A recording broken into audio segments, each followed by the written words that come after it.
ఉత్సవాలు ఇలా మొదలయ్యాయి.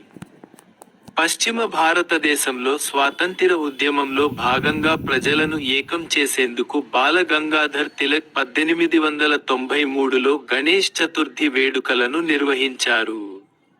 ప్రజలందరూ కలిసి జరుపుకునే ఓ సామాజిక ఉత్సవంగా మార్చారు. మతపరమైన వేడుకను ప్రజలందరూ కలిసి నిర్వహించడం ద్వారా వారికి ఏకత్వాన్ని, దేశభక్తిని గుర్తు చేశారు. ఆంగ్లేయులు రాజకీయ సమావేశాలను నిషేధించడంతో ఈ ఉత్సవాల ద్వారా జాతీయవాద ప్రసంగాలతో తిలక్ స్వాతంత్ర్య స్ఫూర్తిని నింపారు.